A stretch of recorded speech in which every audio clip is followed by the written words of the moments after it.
Welcome to episode 13 of Dowd's Song.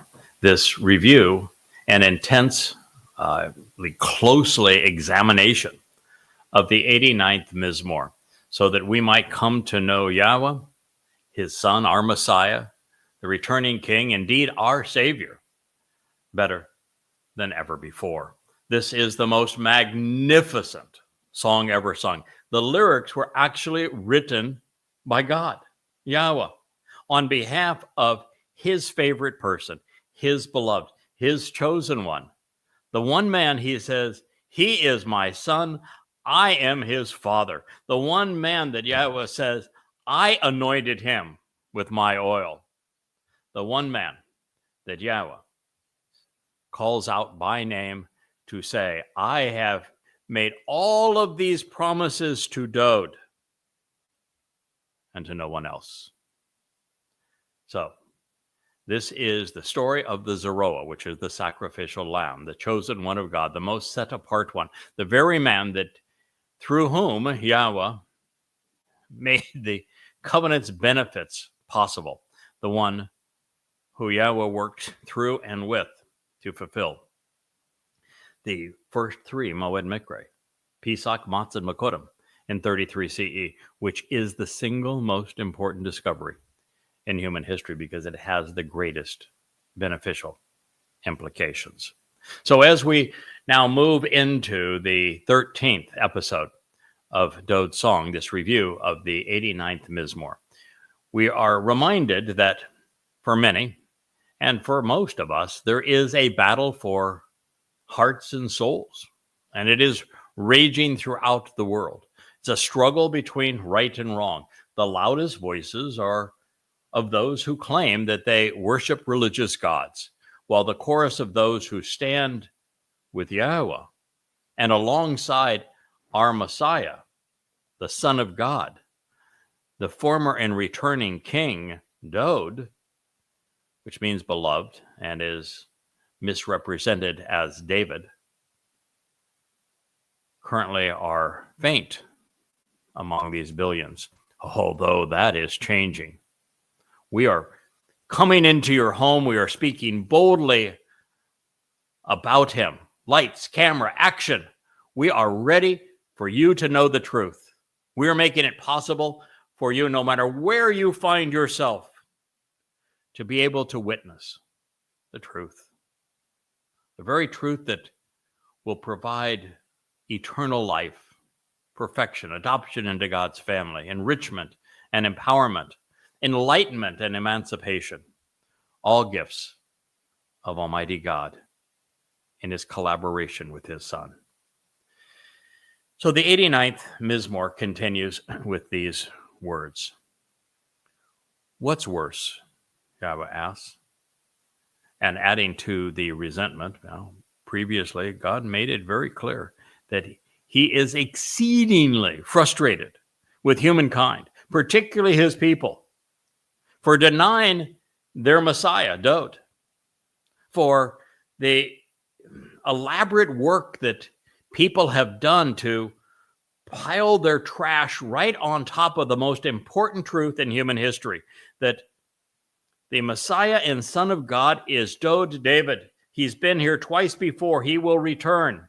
And that by fulfilling Pesach, Matzah, and Makodim, the covenant was enabled. It was established. Life became eternal. Our souls were perfected. We are adopted into Yahweh's family. We're enriched and empowered by him, all of which is made possible by this fulfillment of Pesach, Matzah, and Makodim. And yet, humankind has universally denied it. The most popular religion in the world, Christianity, foisted a crude counterfeit of Dowd, a completely false mythical misnomer on the world, proposing that Iousu Christou, now known as Jesus Christ, did anything when he never existed. He is nothing but a fake of who Dowd really is. And by piling the world's most popular religion's trash right on top of the truth, so many people have missed it. In fact, until began these programs to explain this to you, no one knew it. The greatest discovery in human history was right out in the open, but piled beneath mountains of religious rubbish. And then Judaism, making matters so much worse, rather than simply proclaiming the lyrics of this song, rather than doing that, they foisted another lie, another false Messiah, to counter the Christian false Messiah, and proposed Bar Kokhba, the son of the star, which is where Israel, you get your Star of David. David didn't have a star, but Bar Kokhba is known as, the name means, son of a star. And that led to the Roman destruction, their Hadrian renaming Yehudah as Philistina. It led to the diaspora, to the torturous death of hundreds of thousands of precious Jewish lives, and ultimately to a Europe that morphed from Imperial Rome to the Roman Catholic Church that enabled the Holocaust. This is what the lie that is the essence of Judaism cost God's people. And then those very same rabbis that, rather than pointing out the truth and quoting from the 89th Mizmor, the 89th Psalm, Dowd's Psalm, to disprove everything that Paul and Peter had said in their composition of this Christian New Testament, and to be certain that Christianity wouldn't even survive its first decade, eliminate all the subjugation and persecution of the Jewish people that resulted from it, rather than simply obliterating it by waging a war of words, wielding words wisely, because they had done what I have done and read what the Mizmor, these Psalms say, what the prophets wrote, what the Torah actually reveals. Rather than doing that to disprove Christianity, and rather than fighting a lie with a lie of their own and establishing Judaism, you know what the idiot, repulsive rabbis did to Israel that is haunting you now? They created Islam. Yeah, that's correct. They created Islam. Without rabbis selling Talmud stories to Muhammad, the Quran doesn't exist. If you want to know why Muslims pretend that Moses and Abraham and Adam and David and Solomon and Jesus was a Muslim, it's because the rabbis sold these stories to them for a buck. And then once Muhammad started claiming that the stories, rather than coming from the rabbis, were inspired by his wannabe God, and when Muhammad stopped paying for them, they started mocking him. Just like rabbis mock anyone who exposes them for their farce today. And by these ugly bearded wonders mocking Muhammad, a psychopath, for not paying his bills, he turned on them. And he did what psychopaths do when threatened. He cut off all their heads. Then, to teach them a lesson, he raped their women. He enslaved their children. He perpetrated genocide against Jews in Arabia because of what the rabbis had done. And he thereby made Islam not only anti-Semitic, not only a death cult, but in particular, a religion where there's bonus points afforded for killing Jews. All because of what the rabbis had done. And even Christianity was created by a rabbi. The first person in writing to use that term historically is Shaul, who Christians know as Paul. He claimed to have been a great rabbi. This is what you've done to yourself. So, excuse the interruption. This is what God was saying. I just wanted to give you a little context. What's worse? And adding to the resentment, you are turned around again, having assaulted, besieged, bound up, and constrained the rocky crag of his battle for Choreb, such that you do not stand with him or support him in this conflict. Mizmor, lyrics to be sung, 89:43. Ladies and gentlemen, my friends, those of you who invited me into your lives, into your homes to hear this message, there is more to Yahweh's story and to his collaboration with Dowd than the things that they said together 3,000 years ago. And that is because you didn't get it. That is because you paid no attention to it. And so now there's a rocky crag, a sharp crag, who is here to cut through all of the clutter, here to toss away all of the religious rubbish that has been piled on top of the truth, to share with you the unvarnished reality of who the Messiah really is, who the Son of God is, who your Savior is, who came to fulfill Pesach, Matzah, and Bekurim, who is returning to fulfill Kippurim and to be the king of Sukkah. What did your Moed Mikre mean? What role did Father and Son play in them? There is a sharp crag that is coming to you now and revealing all of this to you before it is too late. And so after diminishing the relevance of and defrauding and denuding everything that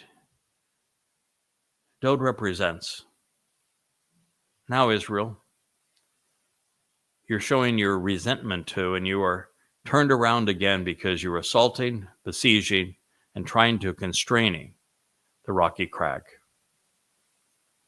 I'm sure that many of you have heard me introduce my name as Yahweh has requested in the Yahweh blog. My name is Craig.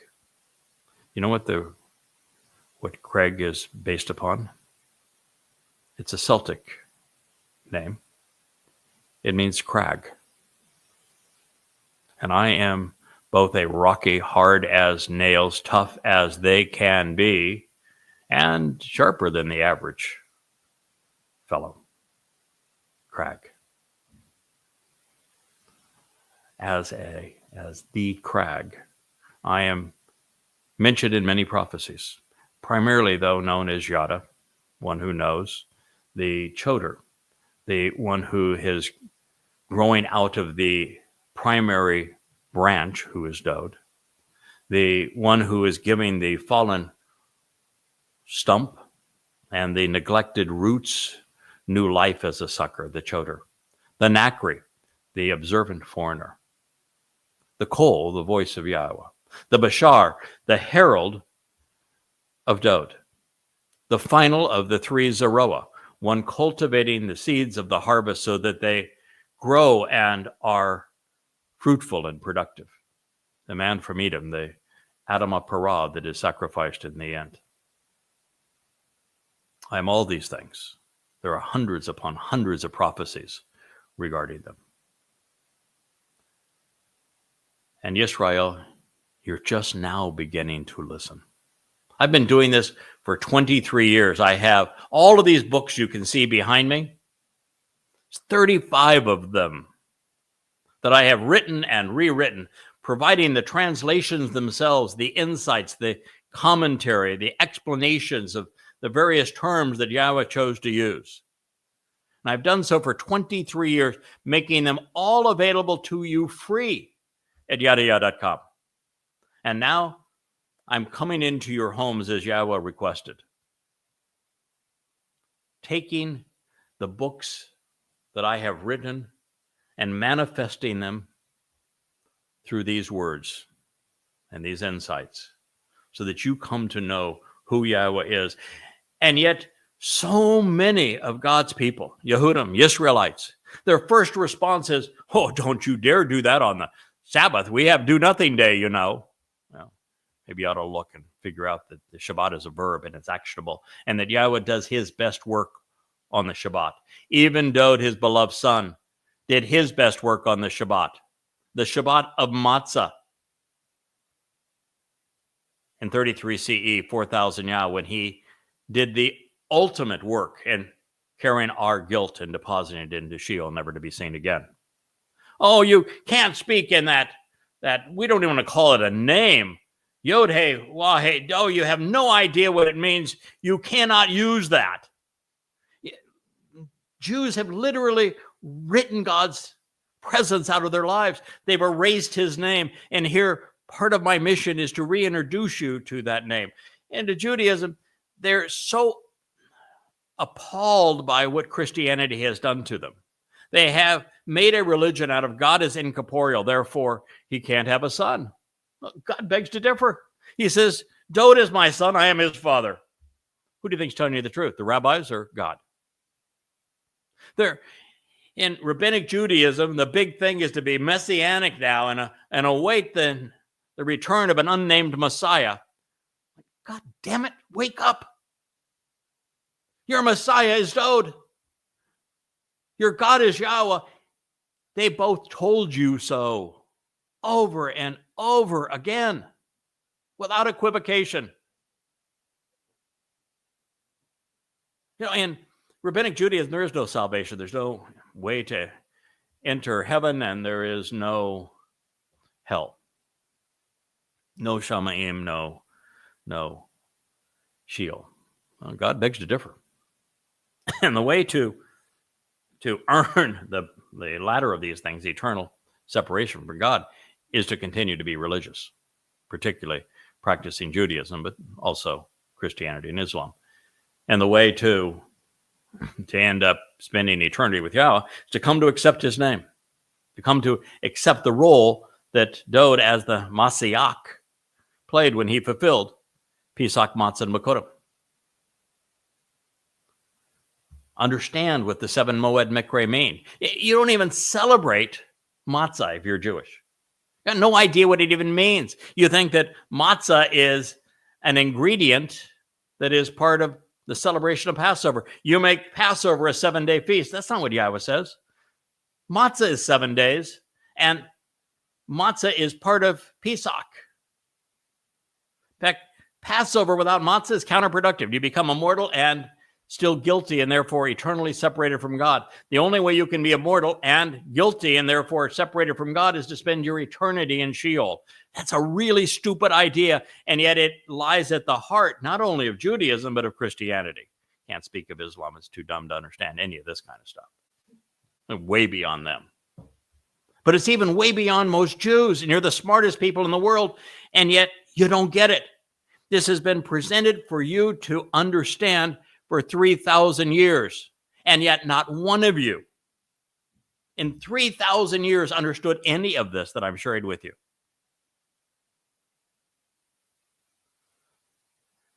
So what's worse?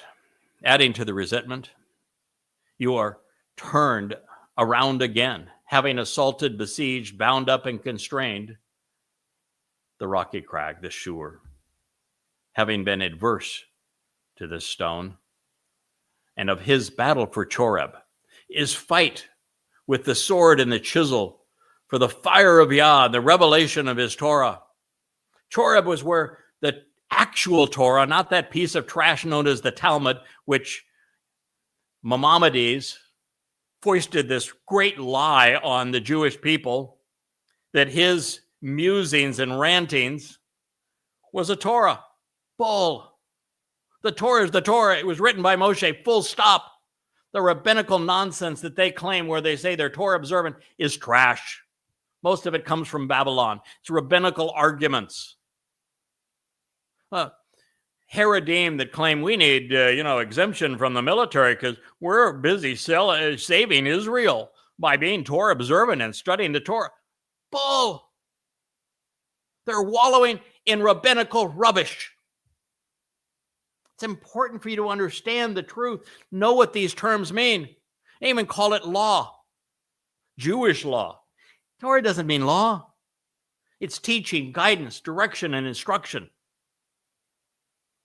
It's as if they speak the language and don't understand what any word means.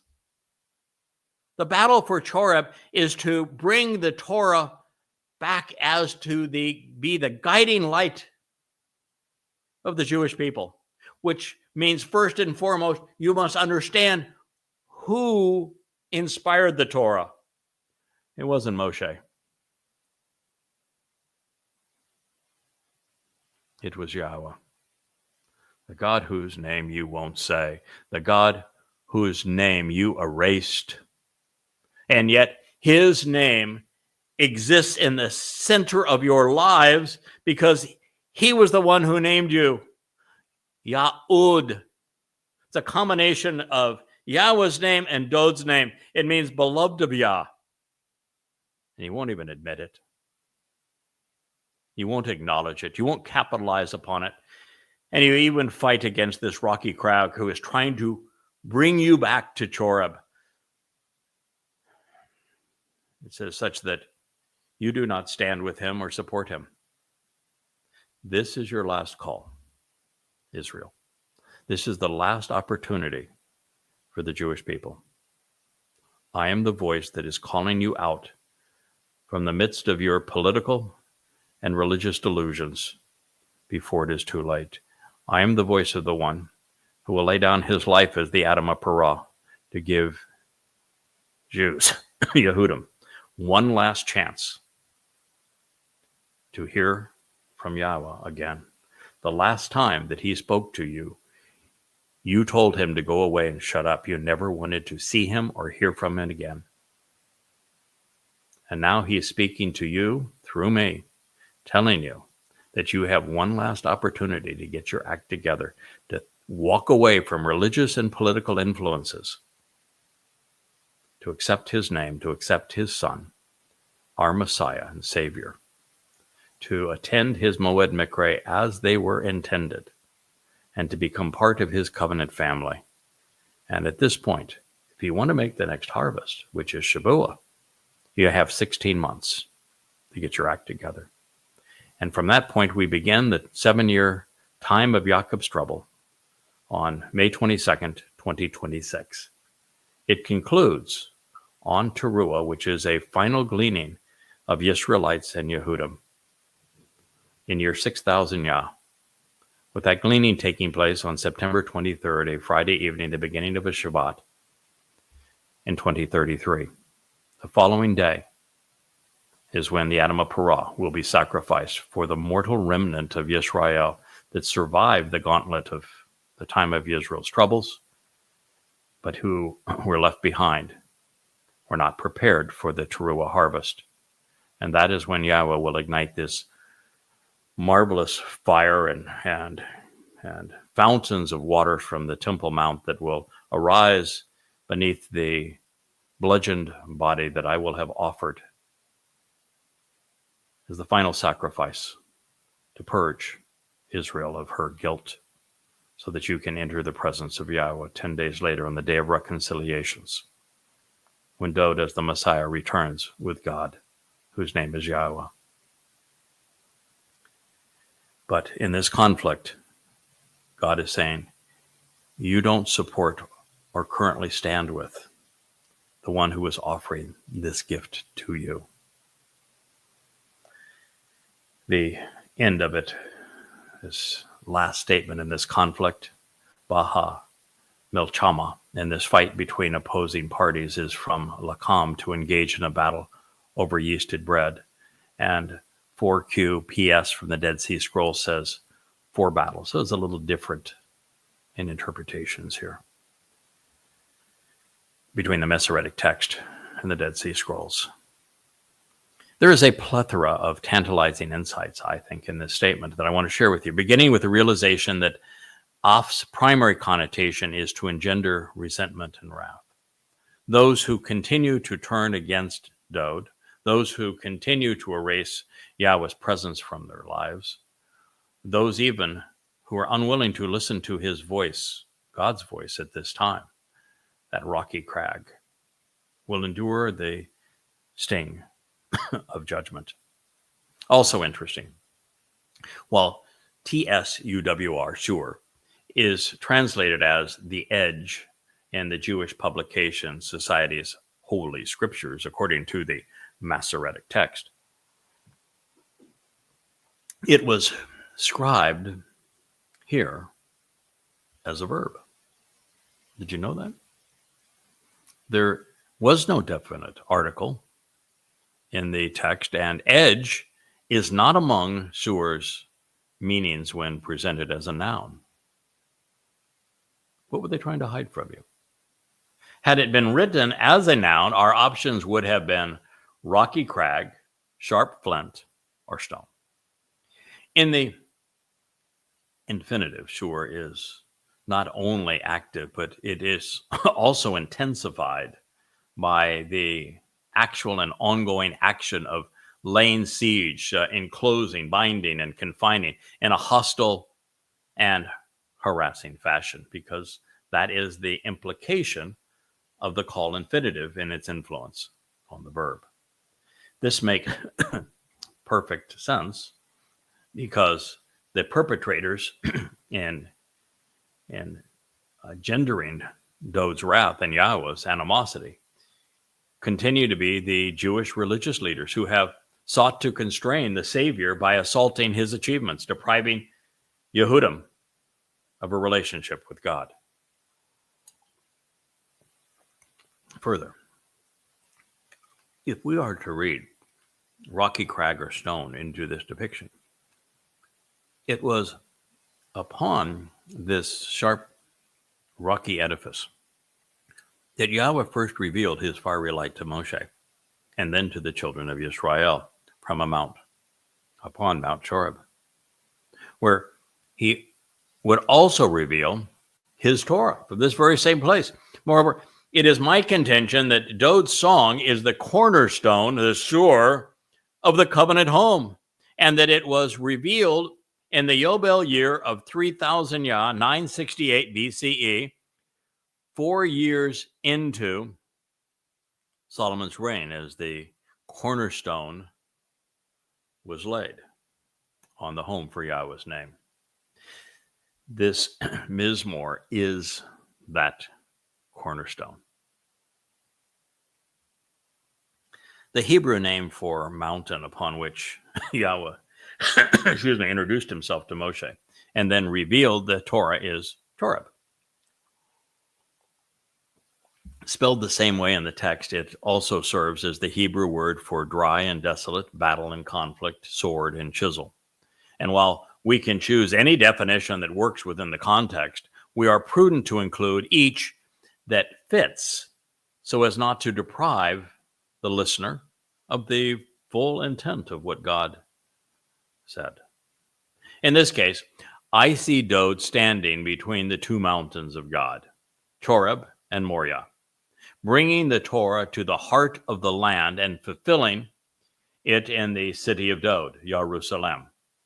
This is not only evident by the king's marvelous dissertation on the Torah, which is the basis of the 119th Mizmor, where he devoted 8 stanzas to each of the 22 letters in the Hebrew alphabet, going through them in alphabetical order to explain to us how we should go about observing Yahweh's guidance. But it's also symbolic of Dowd's service as the Pesach El. So there is a battle being waged for the souls of humankind. The religious are on one side and father and son are on the other. You have religion or relationship. And while Judaism and Christianity have written Yahweh and Dowd, Choreb and Moriah, the Torah and Mikre out of their story, father and son are fighting to bring them all back to Yisrael's attention, which is the sharp crag's purpose at this time. There has been a war of words that has been fought for the past 3,000 years. I could summarize it now as to Dowd or not to Dowd. That is the question. It is the ultimate query because where we stand with Dowd characterizes where we stand with God. And this war has often erupted in bloody conflict. The two Assyrian and Babylonian conquest, the two Roman wars against the tiny province of Yehudah, Judea, the abuse Jews have suffered under the Roman Catholics during the Crusades and under the Ottomans by the whole of Europe, by the Nazis and the Soviets, and today by Islamic jihadists and progressives in league with them, serve as proof that the word world has turned against and is upside down and is a furor against Dowd and his people. And it's going to get far worse before it gets better. We're just 16 months from entering the time of Jacob's troubles. You want to understand that timing. It's going to occur on Towrah, on Shabuah, in year 5993 Yah, September 22nd to Shabat of 2026. That is 7 years prior to Yahweh's return with Dowd. And that is the beginning of the time of Yisrael's troubles. It's going to start with the imposition of the two-state dissolution. And now we know that it will be Donald Trump, who is owned and operated by Saudi Arabia, along with his Middle East emissary, who is owned and operated by the Qataris, collectively with Saudi Arabia and Qatar providing $2.6 billion that we are aware of that will be paid back in Jewish lives and the land of Israel. And since Israel will not be defensible once this occurs, the next jihadi invasion of Israel will be between 100 and 1,000 times worse than what occurred on 10/7/23. And it will likely transpire very close to a year within the timing of the sacrifice of the heart and soul of Israel to the Saudi Arabian Muslims. And it will bring the entire world into conflict. Billions are going to die and millions of Jews. It's going to be the worst time the world has ever experienced, according to the prophet Yoel. So with the exception of those who have come to know Yahweh and his beloved Son, many through these books, most through these books at this point, this remains true of almost everyone else. You have truncated, causing a succession of all of the work. Shabbat. You have made this like a Sabbath for doing nothing. Hiphol, perfect. Removing and taking away from his purifying brilliance and means to restore, along with his glorious presence, to Harhu, his majesty and ability to renew, his clear and illuminating approach, and his position of honor, dignity, and power, his throne, his cachet, you have hurled to the ground. There is no one in Israel that is expecting Dowd to sit on the throne that Yahweh has made for him.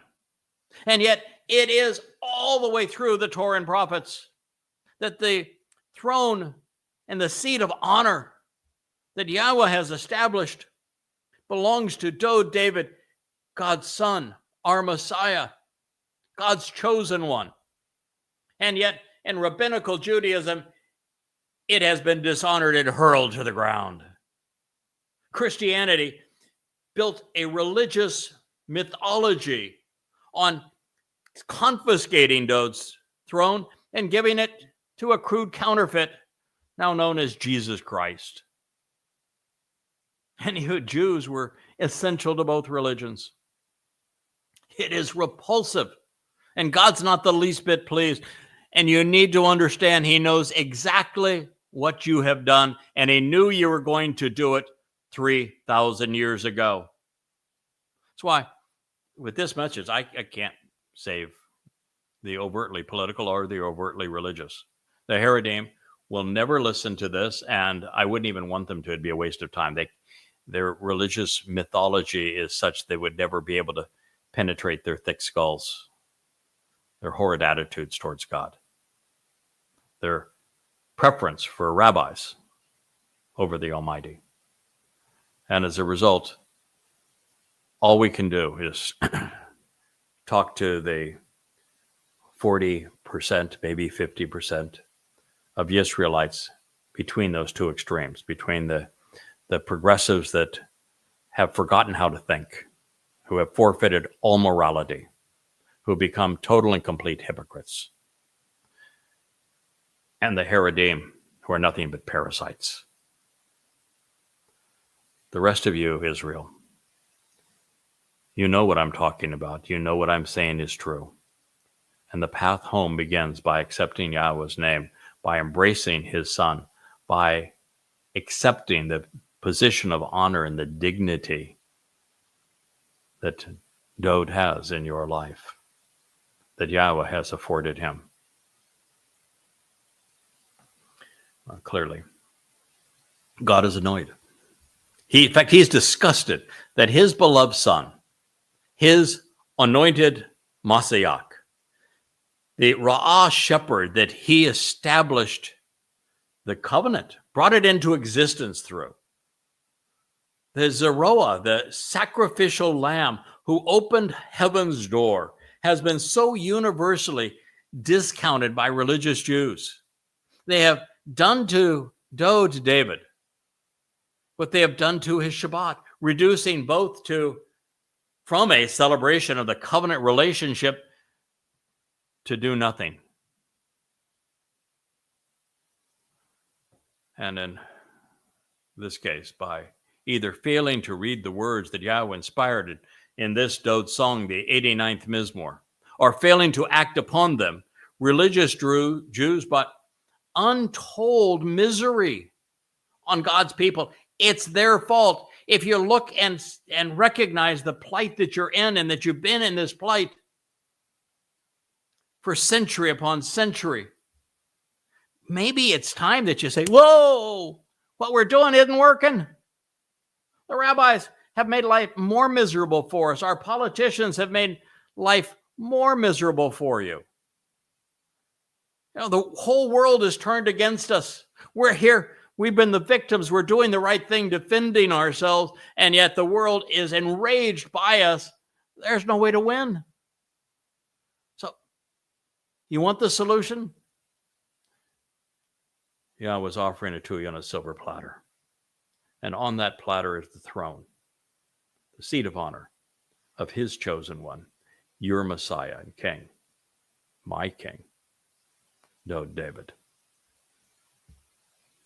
That's the purpose of the lyrics that Yahweh scribed in the 89th Psalm. The failure of rabbis to recognize and capitalize upon what Dowd represents and has accomplished is the fulcrum upon which the Jewish people have descended when they could have and should have ascended. They were given the opportunity to restore their relationship with Yahweh and to come clean, simply accepting Dowd's fulfillment of Chag Matzah. They don't even know what it means.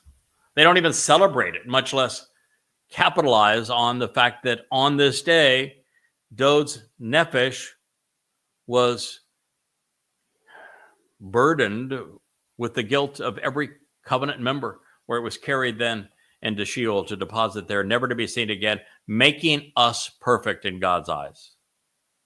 They don't even know what it means. They don't even know that the yeast that is taken out of the bread to make it matzah represents religious and political revolt against God, and that it is on matzah that our souls are unyeasted, where the fungus of these terrible corruptive influences, religion and politics, are removed from us. We are welcomed back into the covenant by embracing Dowd's glorious status as the chosen Messiah and the Lamb. But the rabbis have not only forgone all of this, but they also tossed it away, hurling Dowd's dignity to the ground. When rabbis talk of Dowd, they vomit all over themselves. They don't like him. They're envious of him. They talk about all the things they don't like about him. They never celebrate his life. And if you're so stupid, you think that, oh, yes, they do. The symbol of religious Judaism is a Star of David. Then you've been played for a fool. David didn't have a star. That star is religious. It comes from Kabbalah. It comes from even Christianity. As Christians, oppressed and subjugated Jews, you're wearing the very symbol of the shame that the religion of Christianity and then the Nazis perpetrated against you. Dowd does not have a star. Bar Kokhba does, but he was the false messiah of the founder of Rabbinic Judaism. You have hurled Dowd's dignity to the ground. There isn't one in a million Yehudim, even at this moment with me coming into your homes, that recognizes that Dowd was the Messiah, the Son of God, his chosen one, the one through whom the covenant was enabled, the one who fulfilled Pesach, Matzah, Bakodim in his second life in 33 CE, 4,000 Yah, and the one who is returning as King of Kings on Yom Kippurim, where he will anoint the mercy seat of the Ark of the Covenant to reconcile the relationship between all Yisrael and Yehudim and Yahweh, so that we can camp out with God for 1,000 years here on earth on Sukkah before eternity begins. Dowd was chosen by Yahweh, and he was anointed by his spirit at 8 years old. 8 is the Hebrew number for eternity. And from what we have discovered, his best writing and his most profound spiritual insights were distilled within these songs when his mind was young and receptive, and when he was fraught with the fewest distractions. Over time, the relentless burden of being responsible for miserable ingrates grew wearisome, as it did for Moshe. This is one of the things I want to share with you that I think is stunningly important. There are 3 Zeroah. Moshe was the first of them. Yisrael, you treated him like crap. When he first intervened on your behalf to save you from the cruel taskmasters of Mitzrayim, the crucibles of human oppression known as Egypt today. Rather than be grateful that this man risked his life and intervened as you were being beaten to death, you besmirched him. You threatened him. You tossed him away. And that's why when Yahweh asked him to engage with him to liberate the children of Israel from slavery in Mitzrayim, he said, no, you got the wrong guy. I don't want to do that. You treated him like trash. You had tossed his reputation to the ground. Well, Yahweh has a compelling nature. I remember when he asked me to engage in this, my first reaction was very similar. Nah, come on, you got the wrong guy.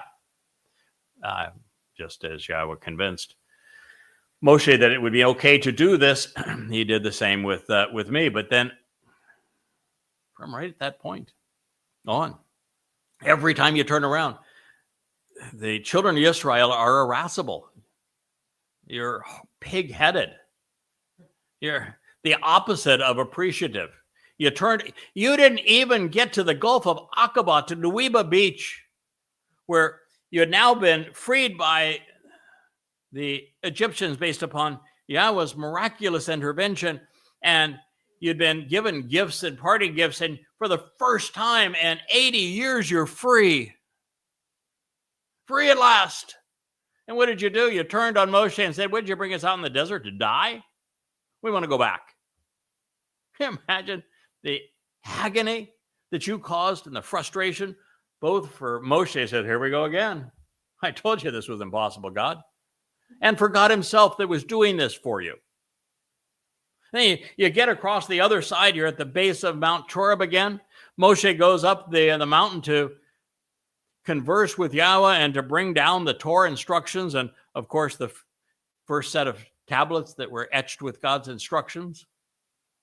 And you got his brother orchestrating a group of people that are making a godforsaken religious idol, a golden calf in the image of the Egyptians, the Apis, the bull cult that was so popular among the pharaohs. My God, what was wrong with you? And then, if you didn't learn your lesson from that, Yahweh says, listen, I'm going to do you a favor, Moshe. I'm going to do the people of Israel a favor. I'm going to come off this mountain and I'm going to introduce myself to the entirety of the children of Israel. And I'm going to explain that you're my guy. I have chosen to speak through you. So they'll know you are my chosen voice. And so what did he do?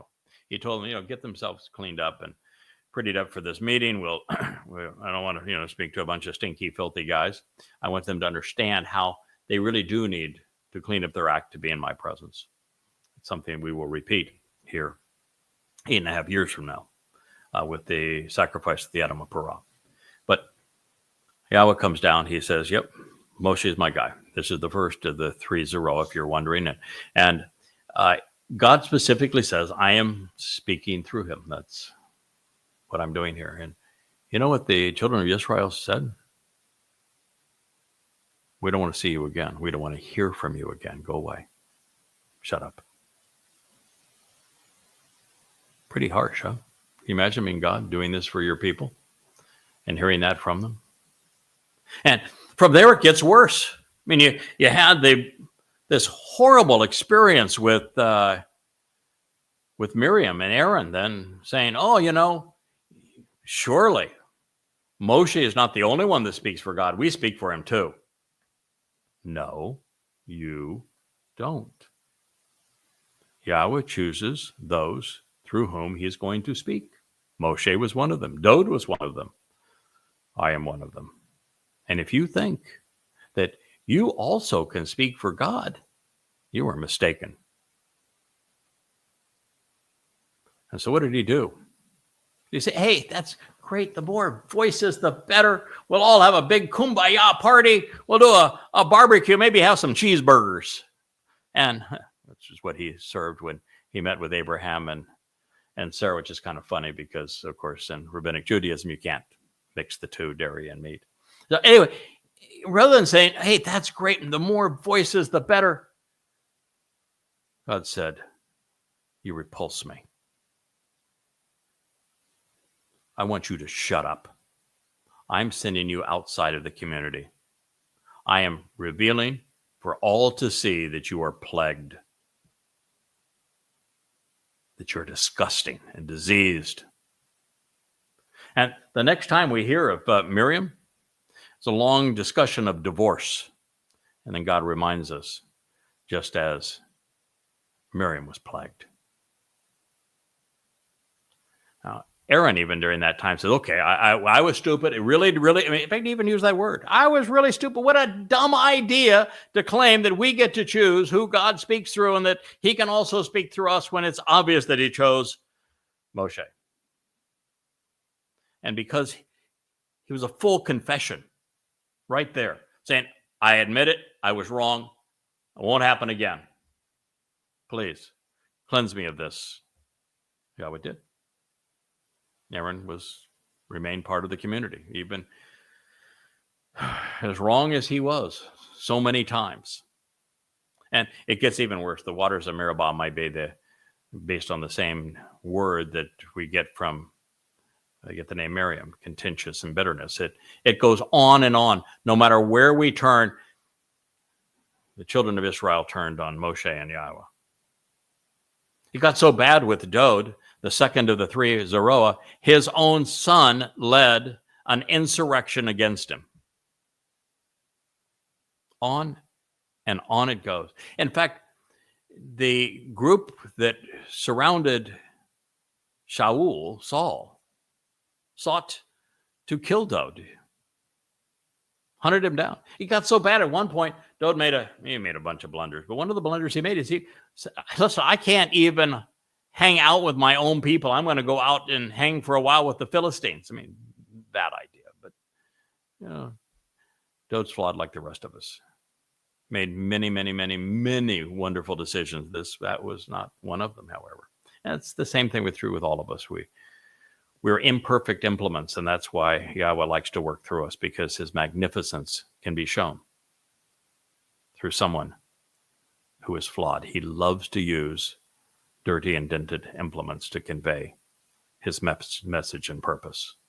But you need to know that over time, the burdens of being responsible for miserable ingrates grows wearisome. After a while, Dowd stopped writing Mizmor. Now he came back to fulfill Pesach, Matzah, and Bakurim. He honored his promise. He's going to return as King of Kings. But when he returns, everyone who will be there will respect Dowd, because we wouldn't be there had he not fulfilled Pesach, Matzah, and Bakurim. He will have earned our eternal devotion for having done so in respect. I have done this now for 23 years. I have faced numerous insurrections along the way. I've had lots of people that I have poured my life into who have betrayed me. I know exactly what it's like. I've witnessed, as Moshe did and Dowd did, fractured family. We all have to appreciate the fallen state of man, the betrayal of man, to have an understanding of what God has endured all of these years, and then overcome it, to prevail, to not only understand who God is and what he's offering, and how he's not trying to fix the human family. He's not, you got a problem with your spouse, you got a problem with your parents, you got a problem with your kids, you got a problem with your health. That isn't God's business. God's business is to offer you the alternative, which is the perfect family with him. It's called the covenant.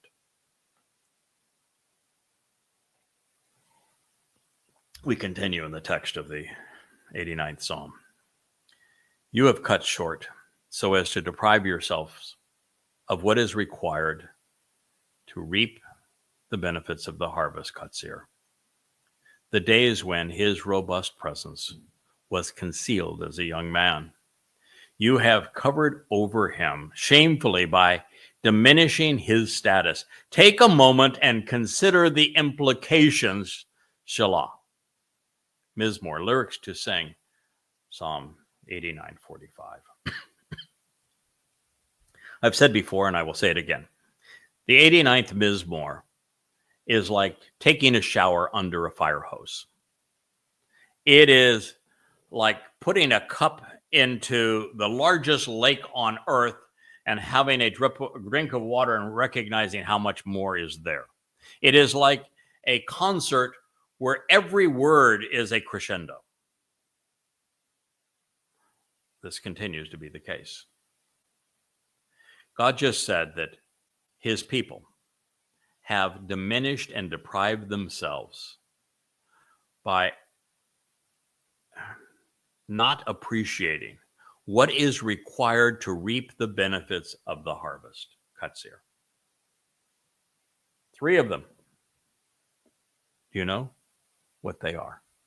What are the 3 harvests, and how has Israel forgone them?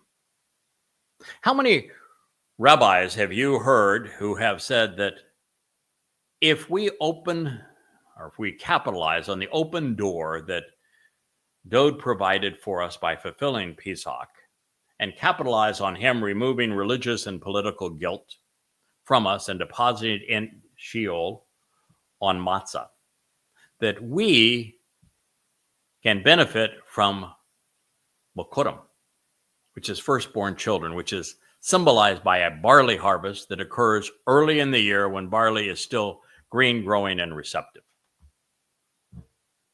I'm waiting. Why don't you do a little research? Why don't you check out the Babylonian Talmud if you can find that? That's the first of the Katsir. How many rabbis have told you that the second harvest, the middle candle, if you will, in that menorah, I've got a beautiful menorah here, a stylized menorah over my left shoulder, right side of your screen. How many have told you that after the first 3 Mizmor, reading from right to left, represent Pesach, Matzah, and Bakurim, that one in the middle is Shabuah? And that the harvest promised on Shabuah is a harvest of varieties of wheat, not one type, multiple types. And that it is a harvest of standing grain, mature grain, where the children of the covenant at that point will have a backbone. They will have grown in their knowledge of Yah. They will have made a contribution to the bread of life and to nurturing God's family. It is symbolic of 2 loaves of bread, just as there are multiple types of wheat. Goyim, Yehudim, both together, uplifted into God's family. It is the harvest katsir, where everyone is invited, although few capitalize. Men and women, rich and poor, young and old, Yehudim and Goyim, of every status and life. That is the second of the 3 harvests. But there is a third, and it is a mikre that in Judaism has been so corrupted, you now call it by a Babylonian name, Rosh Hashanah, the head of the year. Well, it's the head of the Babylonian New Year. The head of Yahweh's year is the first of Abib in the spring, not in the fall. You are so fixated on writing Yahweh and his plan for your redemption out of your lives that you renamed the final and third of these harvests. It's a lakat, it's a gleaning. And on this case, it's of olives, which means that it is of Israelites and Yehudim. And it will occur on Towrah, because Towrah is the final of these 3 harvests. This particular harvest will occur at the end of the time of Jacob's troubles on the 23rd of September in 2033, year 6000 Yah. In fact, I even say 6000 Yah as 2033, and Jews go, oh no, it can't be. You know, Maimonides told us that it's a different year, and we got a long time before 6000 Yah. You know how we came up with this scheme? Do you ever bother to figure out how these numbskulls fooled you? Well, read it. It's presented in his chapter called The Sanctification of the Moon, because, well, he was under Islamic influence. And it's based on the repetition of the number 19, which is the favorite number of Muslims in the Quran. And it has nothing to do with the genealogies of the timeline of the Torah. I'm telling you, the 2033 is year 6000 Yah, just as 33 when Dowd fulfilled Pesach, Matzah, and Bakurim. And he told you as Gabor El that he was going to do it, and pointed exactly to the heart of the celebration of Matzah in year 4000 Yah, 33 CE, in his meeting with Daniel in Babylon. But you don't know these things. And if you don't know these things, how are you going to capitalize on them? How are you going to be there to benefit from what Yahweh is providing? You have cut short and you have deprived yourself of what is required to reap the benefits of the harvest, Katsir. The days when his robust presence was concealed as a young man.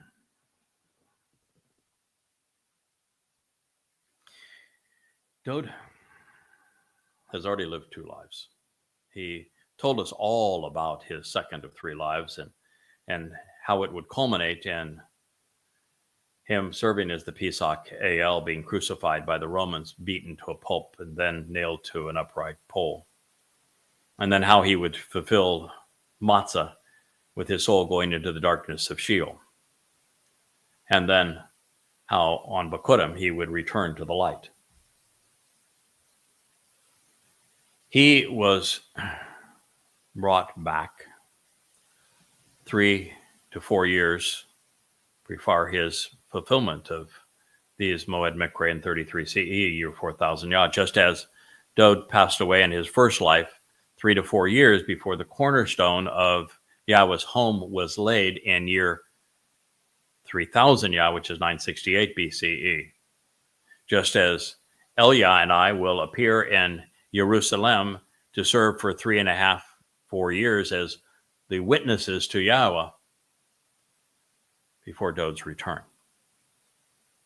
And so Dowd had only been on earth 3.5 years when he fulfilled Pesach, Matzah, and Bakurim, and yet not a single Jew recognized it.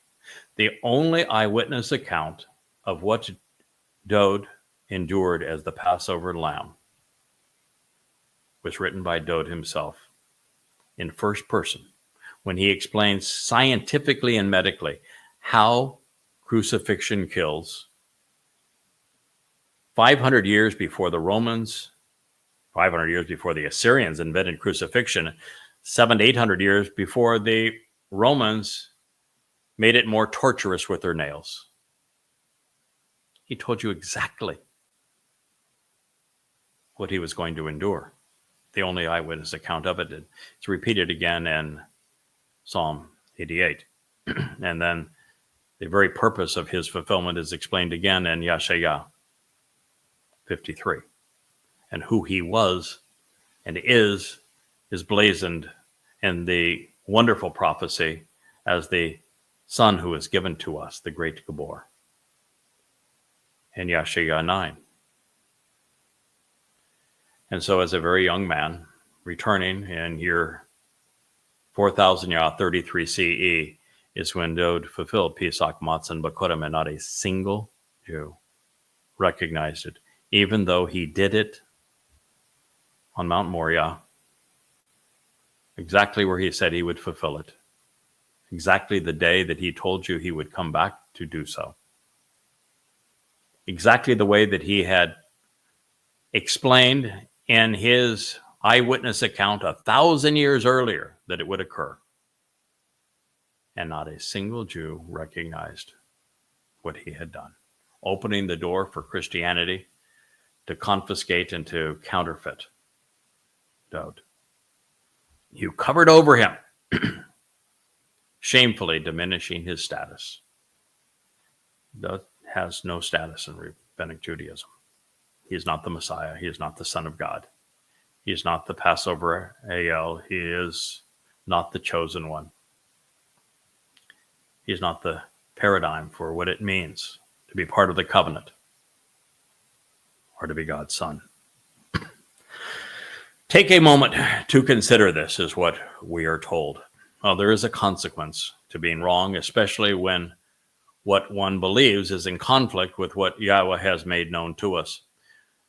Those who do so cheat themselves when they deprive Dowd of what rightfully belongs to him, because it shortchanges what he can offer. In this case, religious Jews are being accused of depriving themselves of what Dowd has provided, such that they are not harvestable. And that's the way it's going to be. They have vigorously obscured what he achieved through the fulfillment of Pesach and Matzah. They do not even acknowledge Dowd's robust presence in Jerusalem in the Yobel year of 4000 Yah and 33 CE, even though he provided them with the exact date that he would enter the city as their Messiah to fulfill Passover and Matzah and Daniel 9. All available to them 600 years before the fulfillment. Instead of admiring, respecting, and appreciating the Son of God and the sacrificial lamb, they have veiled him in shame. They have disgracefully covered over what he has achieved, thereby dishonoring his achievements and accolades. So at this point, the psalmist, inspired by Yahweh, the one who wrote God's script for this song, asked a rhetorical question for us to ponder.